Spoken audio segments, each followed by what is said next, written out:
Desde los tiempos en que ingresé en las Juventudes Socialistas en 1928 y en el partido en 1930, han pasado muchos años, ha habido muchos acontecimientos en este país y siempre ha sido preponderante la actuación del Partido Socialista Obrero Español y de las Juventudes Socialistas de España.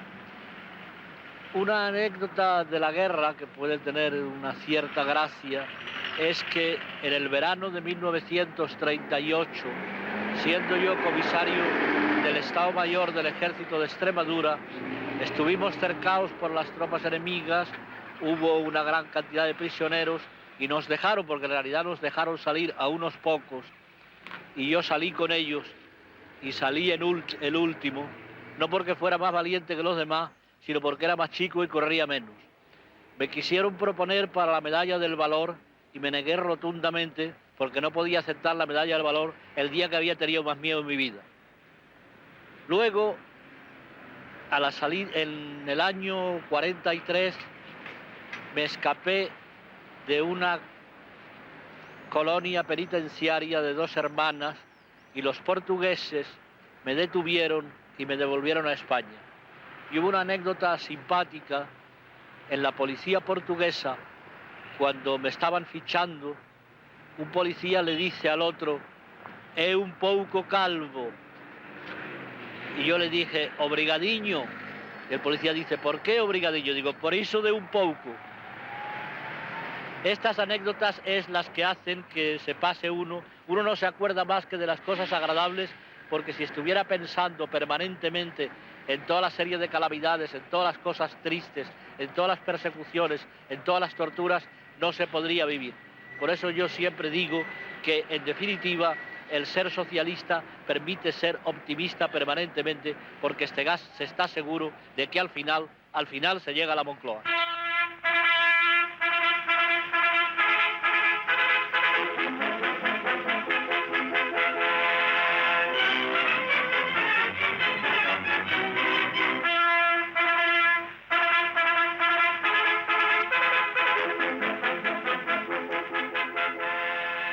Vosotros sabéis muy bien que no se trató de la victoria de un grupo, de una clase, como pretenden hacer ver los cabecillas exilados.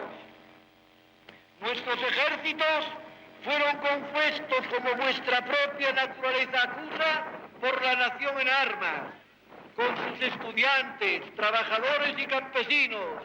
Importaron las teorías extrañas, las democracias liberales, aquella arma que tantas veces dijimos se parece inventada contra la sangre de nuestra patria, de españoles contra españoles. Franco se ha considerado desde 1936 como un continuador de la línea de los reyes y caudillos que han hecho a España. ¿Qué somos el movimiento político nuestro? Somos un movimiento de unidad, somos un movimiento de jerarquía, somos un movimiento de autoridad. Somos como una pirámide en que en la punta hay una persona que es el jefe y tenemos una disciplina y una obediencia.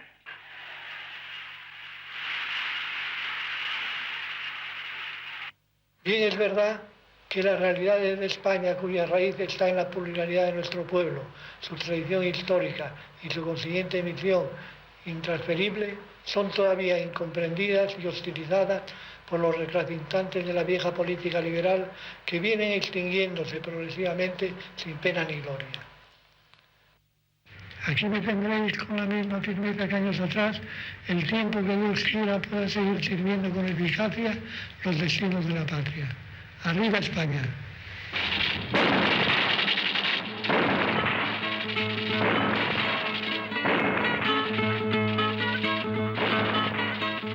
Los vencedores de la guerra que protagonizaron los abuelos de los niños españoles de hoy, habían prohibido los partidos políticos y la manifestación pública de las ideas, persiguiendo cualquier brote de organización que no se inscribiese en el espíritu del 18 de julio.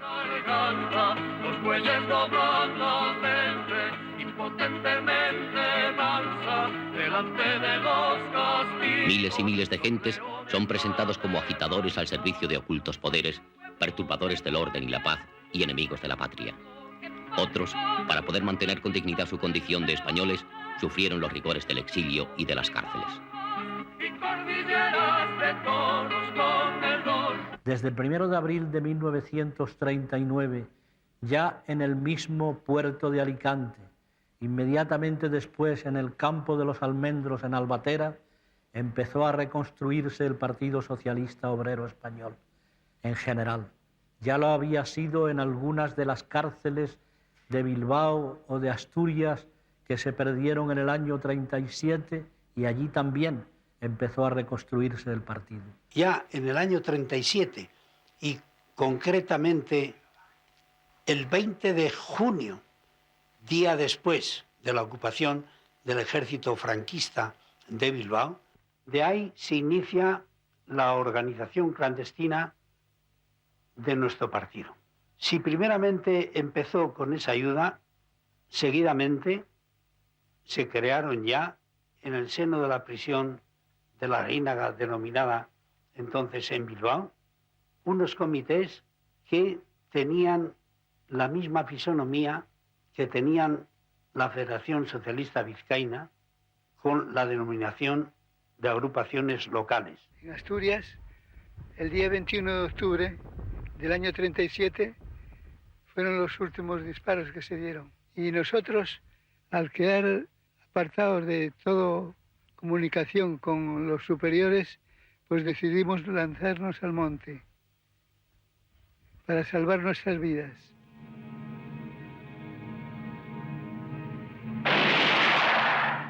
Muchos socialistas perdieron la vida en el calor de la guerra o durante la represión de la posguerra. Uno de los grandes grupos vencidos fue sin duda el Partido Socialista Obrero Español. Pero ni el silencio obligado, ni la persecución sin tregua fueron capaces de desarraigar los principios socialistas.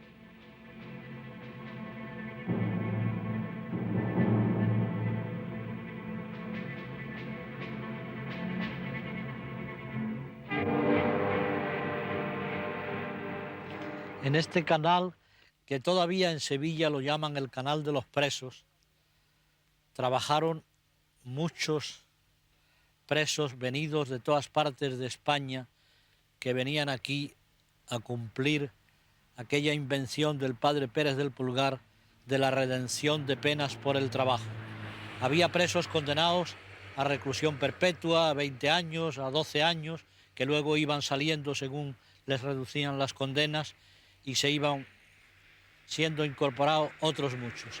En este canal se continuó la labor de organización del Partido Socialista ya con más facilidades, puesto que teníamos la oportunidad de recibir en un cortijo cercano al canal, que era de los Miura, que se llama Los Merinales, donde estaba de guarda un antiguo alcalde socialista de Peñaflor. Ahí pudimos celebrar reuniones con el Comité Provincial de Sevilla y con algunos otros compañeros. Que la organización interna del partido se trasladó a los penales y a las cárceles provinciales. Que en el puerto de Santa María, donde nos concentrábamos 6.000 hombres, teníamos organizados por brigadas como si constituyeran las agrupaciones de nuestro partido. Teníamos un delegado de patio, como si fuera en este orden, quien tenía la relación directa con la que en aquella época llevábamos la dirección del partido en aquel puerto.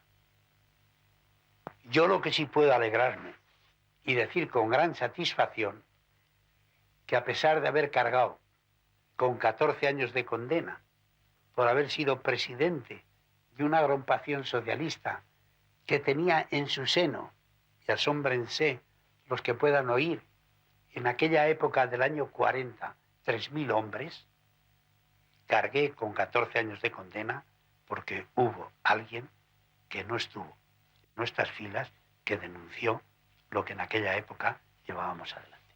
En los campos de concentración se empezaron a publicar boletines, y esto parecerá sorprendente a quien no conoce lo que fueron los campos de concentración, escritos a máquina, no multigrafiados, sino simplemente con papel de copia, se hacían las reproducciones y se repartían por todos los campos de concentración de España y por toda la gente que había todavía fuera de los campos de concentración. Al salir los prisioneros, estaban purgando penas, pues se pusieron en contacto con nosotros y se formó la Comisión Ejecutiva de la Federación Asturiana.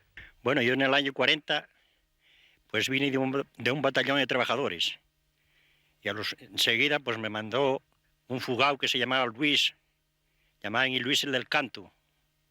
Me mandó a subir aquí arriba y me nombró enlace. Y teníamos problemas porque no nos conocíamos. Nos daban una contraseña, a lo mejor, como la dieron varias veces, un corcho partido al medio. Dice, vas y te sientes en el parque en la Felguera. Y otro estará allí con la mitad de ese otro corcho. Y así nos enlazamos, los fugados, los enlaces.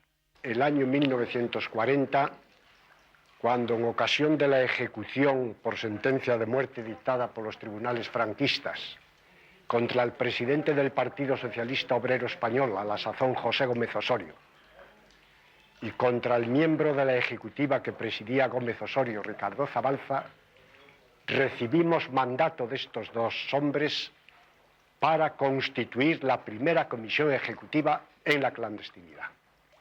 Y el año 1940 se constituye la primera comisión ejecutiva federal del partido en la clandestinidad, de la que me honré ser primer secretario general y que estaba integrada, entre otros, por el catedrático Vicente Valls, el doctor Antonio San Miguel, el dirigente sindical Francisco de Toro, jóvenes como Ramón Hernández Delgado, Mario Fernández, Francisco Domingo y todo un núcleo de compañeros que, empezando en Madrid, habrían de proyectar la acción a las provincias. Curiosamente, es de anotar que nuestro trabajo no se realiza inicialmente en la calle, sino que estando todos los que habríamos de constituir esa comisión ejecutiva en prisión, es desde las prisiones, valiéndonos de las posibilidades y de las apoyaturas que encontrábamos, desde donde irradiábamos nuestra acción a la calle y a su vez desde la calle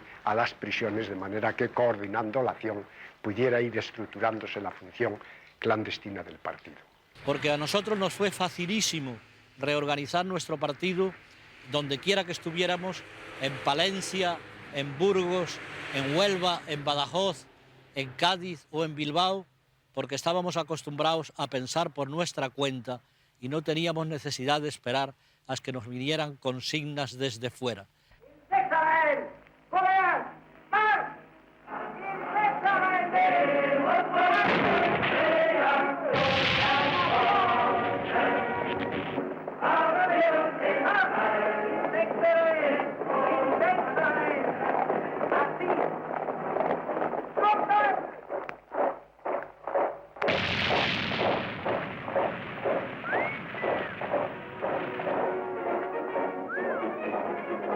Desde el nacimiento del régimen y hasta después de la Guerra Mundial, la identificación del mismo fue total con los gobiernos fascistas y nazis de Europa.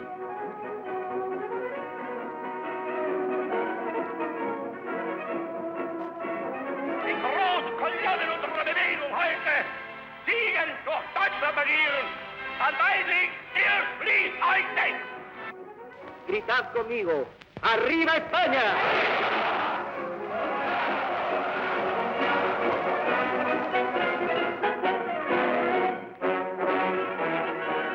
Entonces todo se hacía a la limón entre la cárcel y los de fuera. Esto se ha ido repitiendo en todas partes, no solo en Sevilla o en Badajoz o en Huelva o en Madrid, sino también en Palencia, en Burgos, en Bilbao, en toda la geografía penitenciaria. Nos ayudaba mucho en los enlaces, el traslado de presos de un sitio a otro, lo que nosotros llamábamos turismo penitenciario, y que nos permitía tener relaciones entre unos y otros.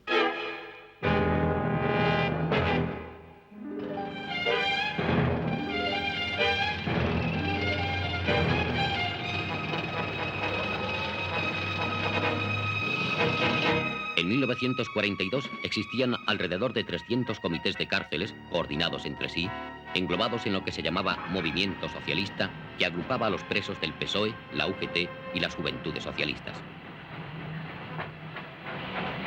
En 1944 se nombra una primera comisión ejecutiva del PSOE en el interior de España.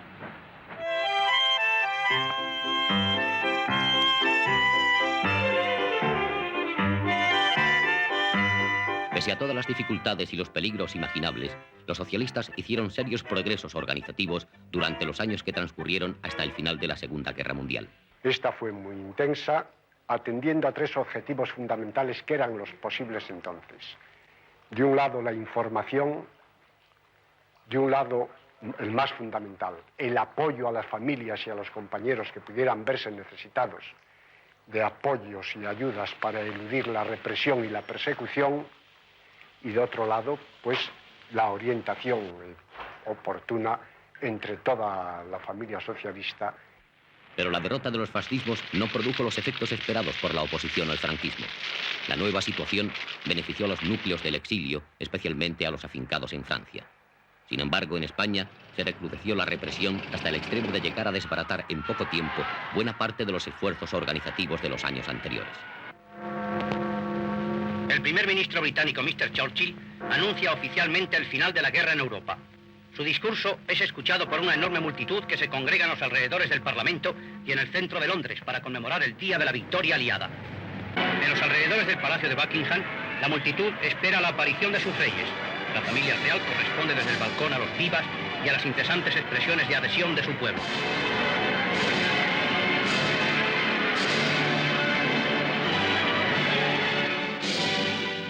Al término de la Guerra Mundial teníamos tantas esperanzas en todas partes, en las cárceles, en el exilio, en las gentes que dentro de España habían creído que cuando terminara la guerra en la que España había participado al lado de las potencias del eje contra una de las potencias aliadas, iba a resolverse nuestro problema. Nos encontramos con que no hubo nada de eso, sino más bien todo lo contrario. Terminó la guerra el 8 de mayo de 1945 y los que estábamos todavía dentro de las cárceles, durante unos días tuvimos prácticamente la posibilidad de hacer lo que nos daba la gana, porque los que nos guardaban tenían la impresión de que iban a tener que empezar a guardar a otros y se estaban reservando. Luego hubo el triunfo de los laboristas en Inglaterra en el mes de julio del mismo año y entonces sí que de verdad parecía en las cárceles que estábamos ya preparando un nuevo gobierno socialista, este que ha venido tantos años después. Pasaron unos meses y resultó todo lo contrario. Resultó que el gobierno francés cerró la frontera con España y los socialistas ingleses, los laboristas ingleses, aprovecharon para hacer con España los negocios que los franceses habían dejado de hacer al cerrar la frontera. Hubo una visita de Indalecio Prieto al ministro entonces de Relaciones Exteriores inglés, Ernest Bevin, y allí se trató de conseguir que los aliados buscaran una fórmula para que volviera la democracia a España.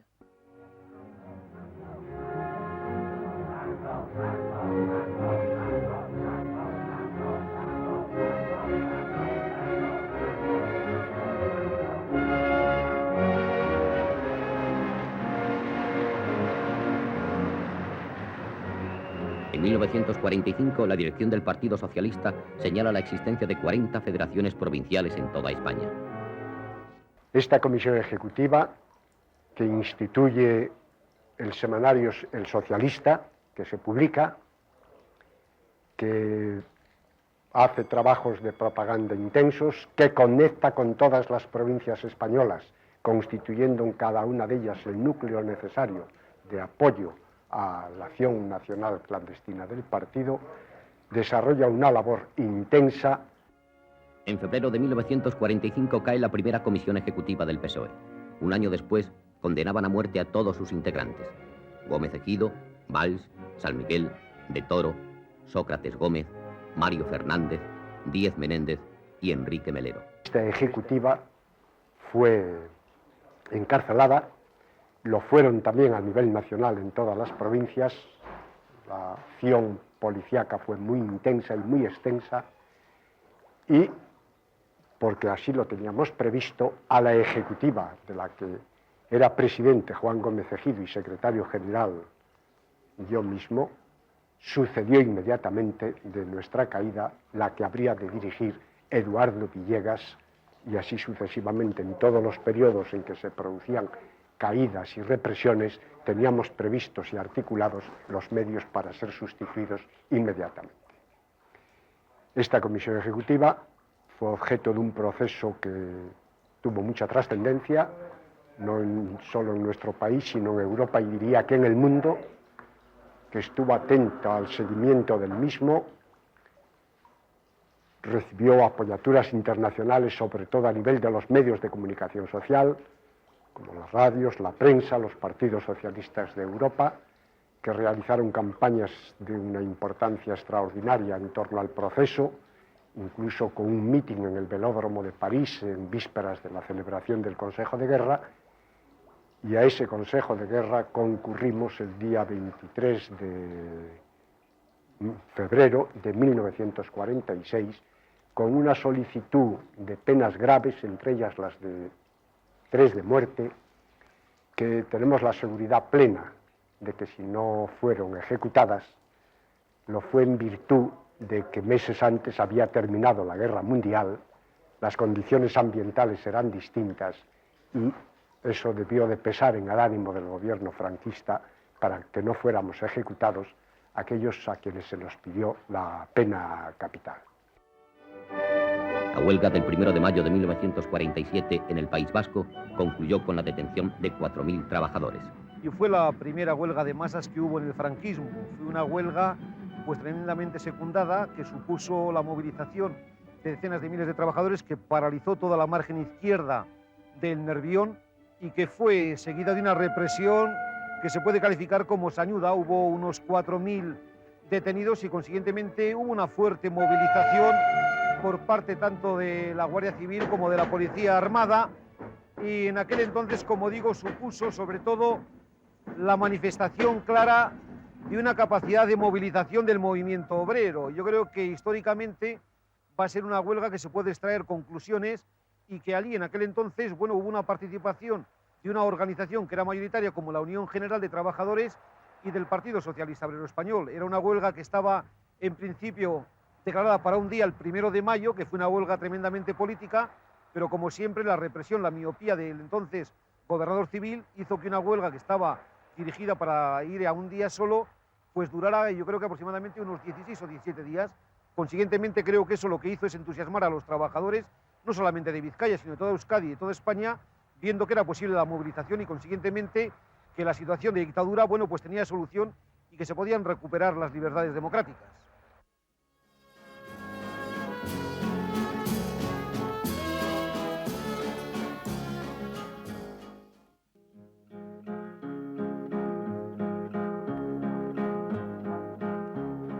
Antón encendió la mecha, prendió la picardía. En Asturias, la guerrilla socialista prolongó su actividad durante 10 años después de finalizada oficialmente la guerra civil. En Dios se empeñó la brigadilla, la vía. En Dios se empeñó la brigadilla, la vía. En Samar, en Viesca arriba, y en Riva de la Angariella, Antona Huello Pavasio. Nosotros estábamos en contacto con el Partido Socialista. Y el Partido Socialista estaban para llevar a cabo un pacto con las fuerzas monárquicas. Y como no se consagró en realidad, se tomó la determinación de que ya no tenía objeto el permanecer nosotros más en los montes. Y fue cuando se organizó, vino uno de Francia y se entrevistó con los grupos para organizarlos y hacer la marcha al puerto de Luanco, que fue donde embarcamos el día 23 de octubre del año 48, llegando a San Juan de Luz el 25 a la mañana. Usted estuvo con Mata en el monte, ¿verdad? Mata precisamente era uno de los dirigentes que acompañaban esa organización de marcha. ¿Qué recuerdo tiene usted de Mata? Tengo gratos recuerdos y recuerdos de cuando estábamos en determinados lugares, concretamente en un lugar de infiesto, fuimos atacados por el enemigo y cayó herido él. Y al caer herido, pues volvió a refugiarse y ponerse en cura. Antón con la metralleta, la dinamita con las, cuando asomé en la cueva, con el fascismo a tremar.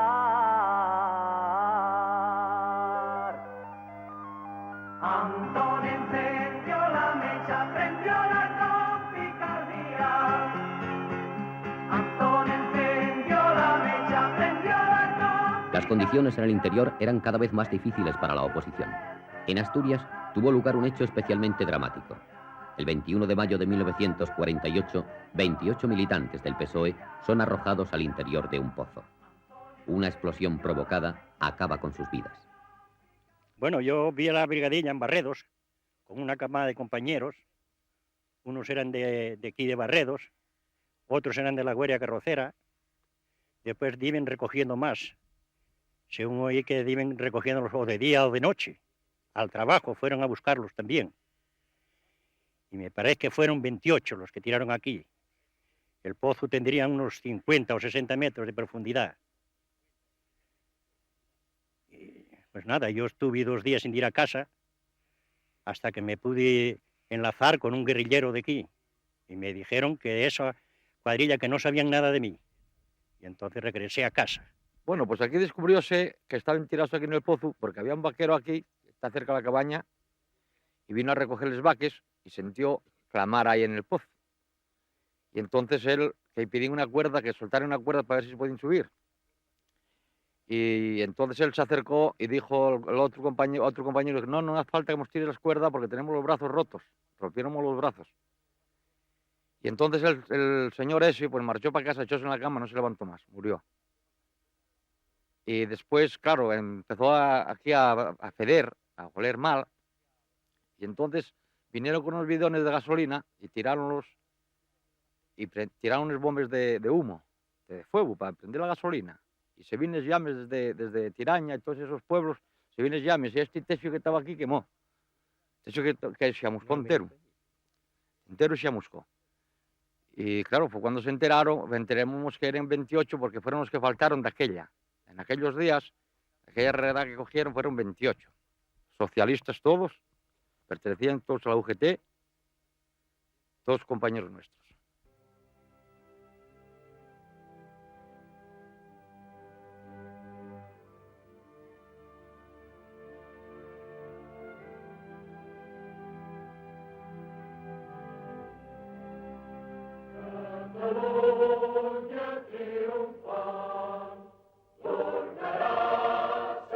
En Cataluña, donde cobraba cada vez más importancia el movimiento socialista, comenzaban a latir con vida propia los nuevos núcleos socialistas. La famosa huelga de los tranvías de los últimos años 40, que fue una huelga popular, eminentemente popular, pero que no fue organizada por nadie. Quien pretenda arroparse o rogarse el protagonismo de aquella huelga de los tranvías es falso. Aquello fue como a setas, una generación espontánea que salió del descontento del pueblo por la cantidad de atropellos que sufría, por la cantidad de vejaciones. Y la huelga, nosotros, la Federación Socialista de Cataluña, junto con el Movimiento Socialista de Cataluña, que era esa parte organizativa del socialismo catalán que no estaba en la Federación, que no estaba en el Partido Socialista Obrero Español, nosotros sacamos un llamamiento animando al pueblo a proseguir en esta lucha. Pero no fuimos nosotros, ni mucho menos, los que levantamos aquel movimiento, fue el pueblo de Barcelona.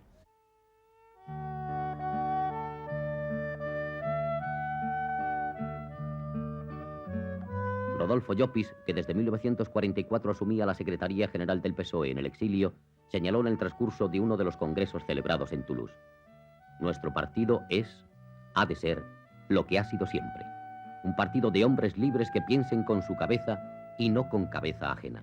El PSOE presiona mediante el gobierno de la República en el exilio sobre las cancillerías occidentales y sobre las organizaciones internacionales para frenar el progresivo reconocimiento del régimen español.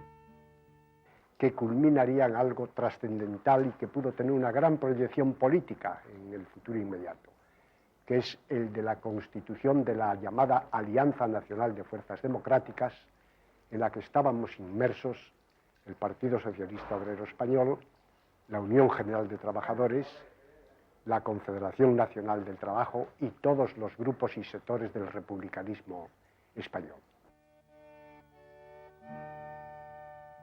El partido pasó por una primera época de legalismo republicano, pidiendo a las Cortes, el gobierno, lo que obtuvo. Se dio cuenta de su ineficacia y se volcó a la legitimidad, que abandonó rápidamente cuando en el 47 recoge las peticiones de Indalecio Prieto de ir a un periodo constituyente con plebiscito para saber si será monarquía o república y acatar el resultado. Eso lleva automáticamente a la negociación con las fuerzas monárquicas que representan a don Juan. Esas negociaciones, la Alianza Nacional de Fuerzas Democráticas en el interior las ha emprendido en 45, en diciembre de 45, y se han cortado rápidamente porque suponían el reconocimiento por el partido de la monarquía de principio.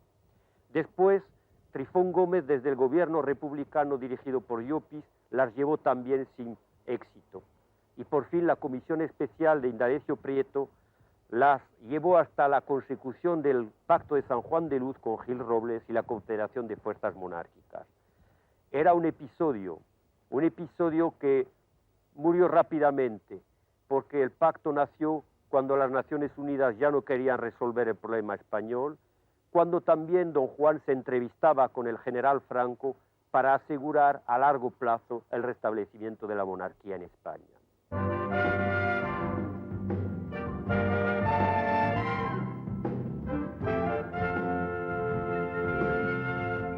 Entre 1945 y 1953, 6 ejecutivas del Partido Socialista fueron desmanteladas.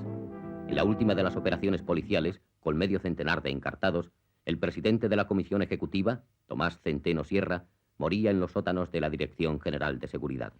La detención de Centeno tiene su origen en unas detenciones que se producen en el Pacífico, en una tabernita del Pacífico, a miembros de los que componían el Comité Local de Madrid. De estas detenciones se producen un viernes y nosotros no tenemos conocimiento de ello, la Comisión Ejecutiva no tiene conocimiento de ello.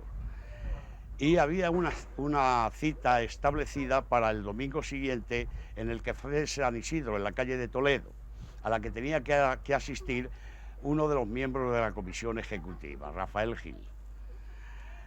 El domingo que se produce la detención del Ejecutivo, yo me encontraba de 4 a 7 de la tarde en el sanatorio de la Cruz Roja, que está sito en la avenida de Reina Victoria. Y a las 7:30 o así, al llegar a casa, nada más entrar en casa, sonó el teléfono, cogí el teléfono y era Tomás que me decía: Máximo, Rafael está en Galerías Carretas. Claro, eso suponía para nosotros que era la Dirección General de Seguridad.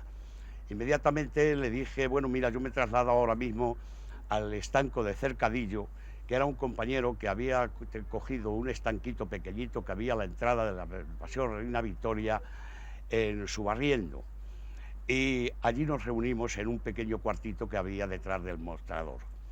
Entonces yo le hice ver que era conveniente que él se marchara del sanatorio y que yo no tenía ninguna confianza en que Rafael resistiera mucho tiempo. Entonces él me dijo, por la gravedad en que se encontraba María, me dijo: ¿cómo dejo a María sola? Ella no sabía, ni su mujer ni la mía sabía que éramos miembros de la Comisión Ejecutiva. Yo le brindé mandarle una cuñada mía para que estuviera allí, poco a poco se lo fuera diciendo a María, pero él dijo, mira, yo, aun cuando me detengan, aun cuando vaya a sufrir ese choque, yo no me permite mi conciencia dejarla en el estado que se encuentra por yo salvarme. De manera que tú a las 8 de la mañana mandas a una de tus cuñadas y yo a las 8 de la mañana ya habré tenido tiempo de explicarle algo y entonces mire. Claro, como yo me temía, a la 1 de la noche, pues fueron a por Centeno y se lo llevaron a la Dirección General de Seguridad. Por esa fecha vinieron a buscarme a mi casa y al no encontrarme a mí, se llevaron a mi mujer. Mi mujer estaba la noche que lo mataron a Centeno en la Dirección General de Seguridad y no hacían más que pasear a Centeno por delante de ella y a ella decirle que dijera dónde yo estaba. Aquella noche mataron a Centeno en la Dirección General de Seguridad. La brigada que llegaba al caso era la de Montoro, y allí se encontraba aquella noche con esa. Se dio la circunstancia de que el guardia de noche que había en el depósito judicial, en el nuevo depósito que se había hecho por la parte esa de... no me acuerdo, bueno, ¿dónde está ahora? En este depósito judicial había un conocido de Tomás Centeno y avisó a la familia. Y aquella noche se personaron, al depósito judicial, se personaron Manuel Ferrandiz y Emilio Romero. No Emilio Romero el escritor, sino obedecen estos nombres a dos compañeros nuestros, hoy desgraciadamente difuntos. Pero a uno de ellos le acompañaba su señora, y esa es viviente, y es una prueba viviente de lo que vieron aquella noche allí. Centeno estaba completamente desnudo en el depósito judicial y lleno de hematomas en todo su cuerpo.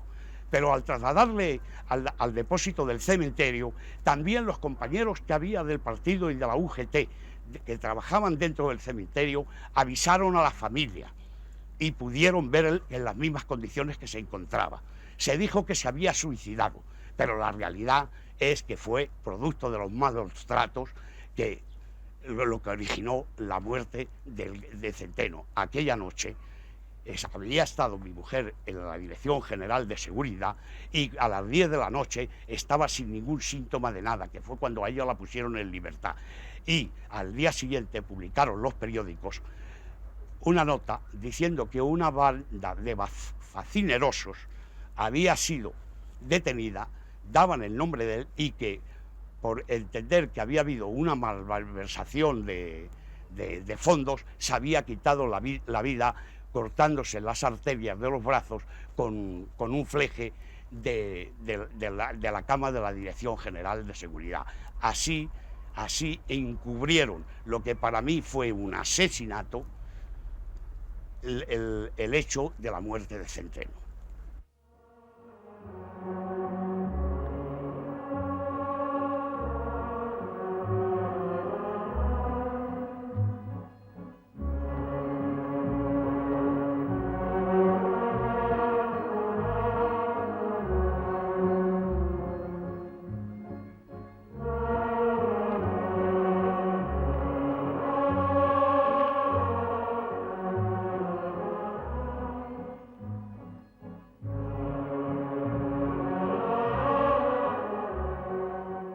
Las relaciones entre el partido en el interior y en el exilio hasta el 53, fecha en la cual la dirección pasa exclusivamente fuera, no son bien conocidas. Cuando se reorganiza el partido en el exilio en 1944, la cláusula que nunca se desmentirá hasta el 53 es firme. La dirección del partido reside en España. Las federaciones del exilio forman un partido en el exilio sometido a las decisiones del interior. Esto es tan verdad que cuando la Asamblea de Delegados del 47 prácticamente censura la política del partido y del gobierno republicano dirigido por Llopis, tienen que esperar el visto bueno del interior para que se puedan aplicar sus resoluciones. Siempre mantuvimos la idea de que el partido estaba aquí y que la dirección del partido tenía que estar dentro de España, siempre y cuando que no hubiese una oposición por parte de los propios compañeros que estaban en el interior del país a dirigir el partido. Nos fortalecía en esta posición a nosotros como socialistas asturianos el hecho de que siempre hemos mantenido una relación estrecha con las gentes que estaban trabajando aquí a nivel de clandestinidad, y conociendo a esa gente y sabiendo el trabajo que se estaba haciendo por el partido y conociendo lo que era la organización en Asturias, tanto a nivel de político, partido o juventudes, o a nivel sindical, a nivel de Unión General de Trabajadores, a nosotros nos reafirmaban la idea que la dirección del partido tenía que estar en el interior del país.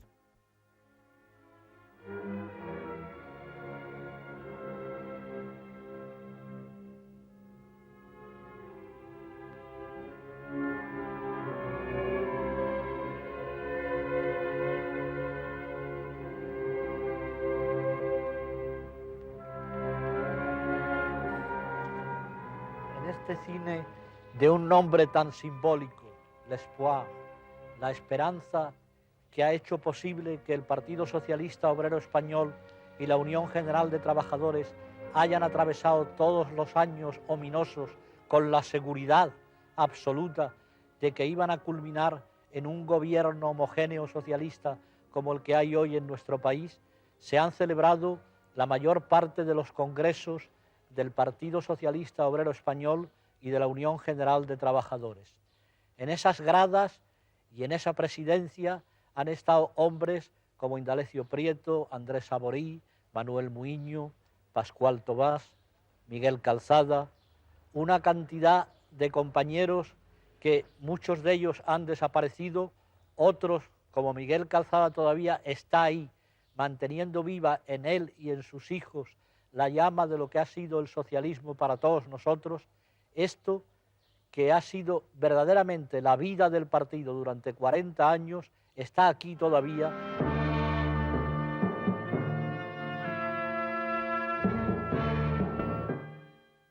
Bueno, la derrota del fascismo en Italia y en Alemania, el triunfo de las potencias democráticas en la Segunda Guerra Mundial, supuso para el Partido Socialista, para la UGT y para todo el resto de la izquierda española la gran esperanza de que el franquismo, que era un subproducto de los fascismos europeos, fuera también yugulado de inmediato y se produjeran rápidos cambios políticos en nuestro país hacia la vuelta de un régimen democrático. Esta esperanza se reflejó en un aumento de la actividad, una reactivación de la actividad, tanto de la actividad en el interior como de la actividad diplomática en el exilio. En el interior la actividad se reanuda y se intensifica, en parte bajo la dirección o ligado a la reactivación de la actividad de las guerrillas en Asturias con José Mata, pero también con la actividad de sucesivas comisiones ejecutivas que son detenidas por la policía. En el exilio es fundamentalmente la figura de Indalecio Prieto quien juega a través de múltiples intentos de alianza o de negociaciones en organismos internacionales o con las potencias europeas vencedoras de la guerra, quien juega un papel considerable tratando de convencerlas de la necesidad de acabar con el régimen franquista, que era el último resto de los fascismos imperantes en los años 30. Pero al cabo de pocos años, estas esperanzas se demuestran baldías, se produce un fracaso en estas expectativas, tanto porque la actividad guerrillera es liquidada o los últimos focos guerrilleros tienen que abandonar el país, como por las detenciones en el interior de las ejecutivas, como sobre todo por el desánimo que Prieto sufre al ver que todas sus iniciativas no obtienen ningún éxito.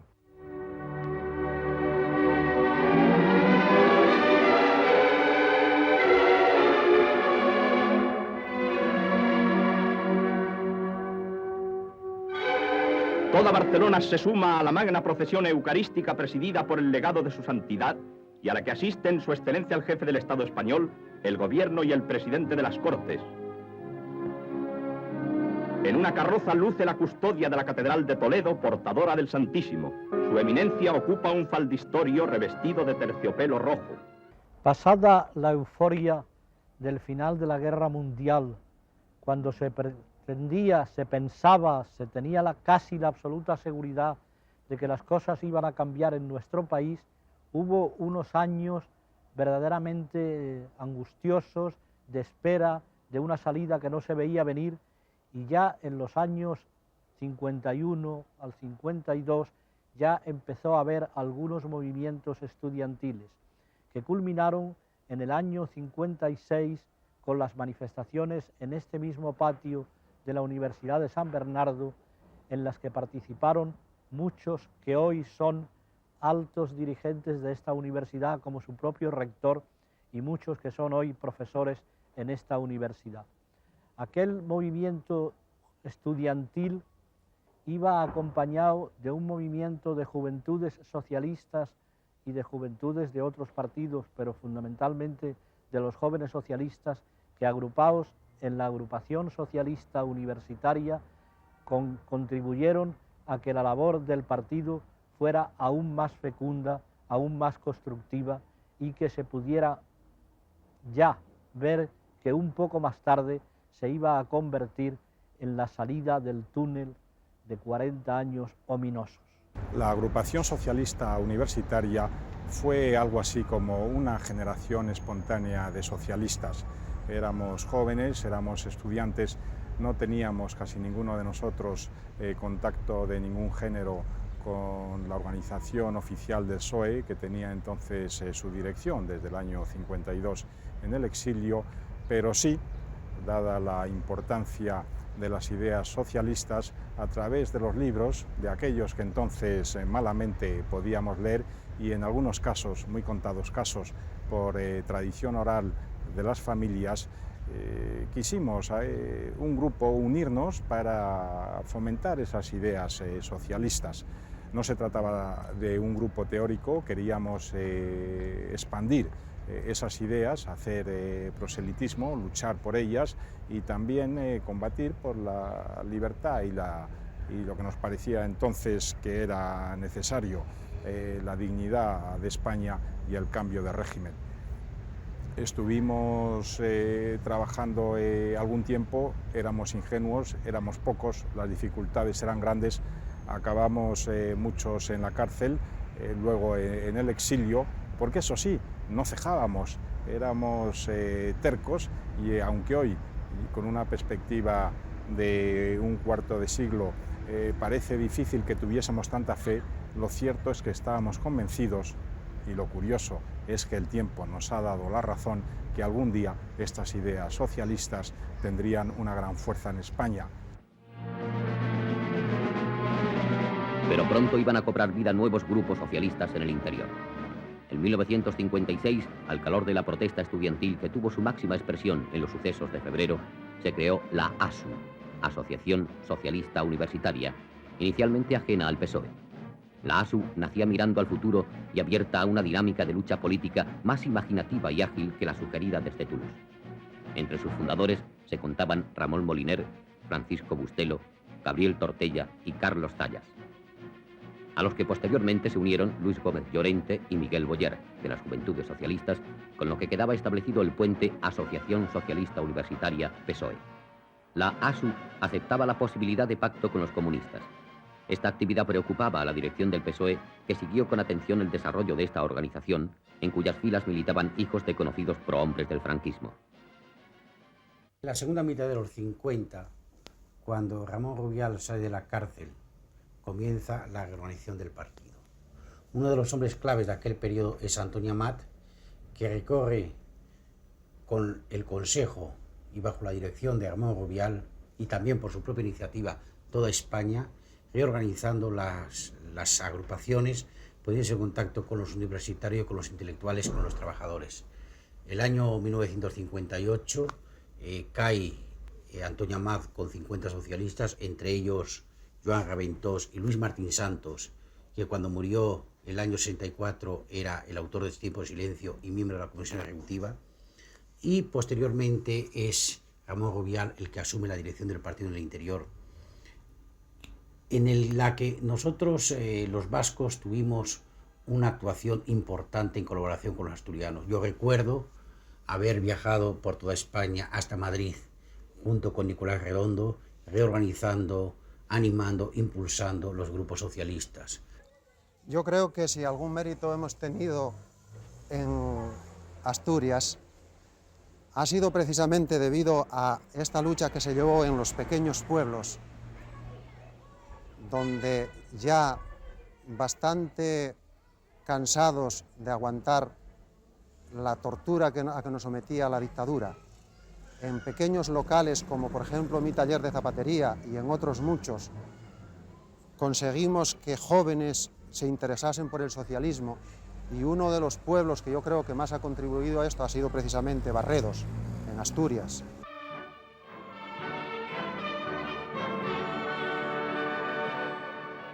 El desarrollo industrial, el turismo, las remesas de los emigrantes, el cambio sociológico y la modernización del país apuntalaban la supervivencia del régimen, pero se convertían a la vez en nuevas razones para un profundo cambio político. Después vinieron otras huelgas que fueron reprimidas de una forma muy dura por la policía, huelgas de las cuales sería muy largo enumerarlas ahora, pero que todo eso creó una conciencia y una cantidad de juventud, se incorporó a nosotros ya en los últimos años 50, y es donde empieza ya el verdadero trabajo organizativo del socialismo en Cataluña.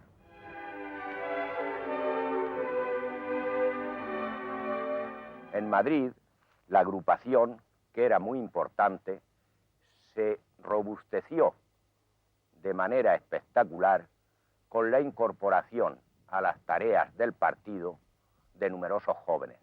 Las nuevas generaciones iban configurando una respuesta modernizada y responsable a las necesidades de cambio que la sociedad española, inscrita en el marco europeo occidental, demandaba.